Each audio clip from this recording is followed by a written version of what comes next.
क्या भगवान विष्णु और महाविष्णु एक ही हैं? ये दोनों अलग हैं? ये सवाल अक्सर भक्तों और जिज्ञासुओं के मन में उठता है।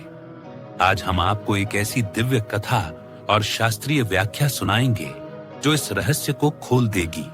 सनातन धर्म में ब्रह्मा, विष्णु और महेश, ये तीन देव ब्रह्मांड के संचालन के प्रतीक हैं।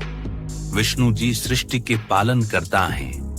चार भुजाओं में शंख, चक्र, गदा और पद्म धारण किए वे धर्म और व्यवस्था को बनाए रखते हैं। महाविष्णु वह परम पुरुष हैं जो समय, स्थान और कारण से परे हैं। वे वह अनंत शक्ति हैं जिनके श्वास से अनगिनत ब्रह्मांड उत्पन्न और लय होते हैं। विष्णु जी ब्रह्मांड के भीतर पालन करते हैं, जबकि महाविष्णु अनंत ब्रह्मांडों के स्वामी हैं। शास्त्र कहते हैं कि महाविष्णु की एक श्वास में असंख्य ब्रह्मांड प्रकट होते हैं। उनके श्वास छोड़ने पर सृष्टि होती है और श्वास लेने पर सभी ब्रह्मांड वापस उनमें लीन हो जाते हैं। महाविष्णु अपने अंश से प्रत्येक ब्रह्मांड में प्रवेश करते हैं।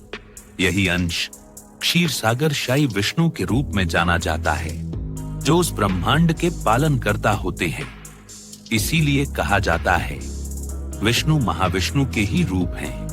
लेकिन सीमित ब्रह्मांड में वैष्णव ग्रंथों में तीन विष्णुओं का वर्णन है। एक, कारणोदकशायी विष्णु महाविष्णु। दो, गर्भोदकशायी विष्णु। तो क्षीरसागर शाही विष्णु।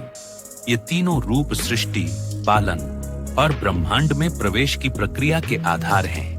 भक्तों के लिए विष्णु और महाविष्णु में कोई भेद नहीं।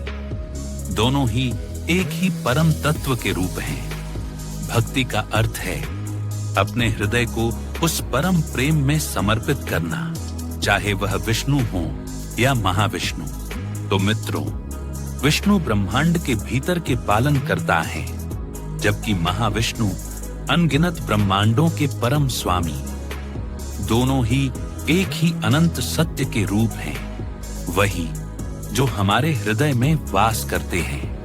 Like, share and subscribe to Mythoverse, where ancient wisdom meets modern life.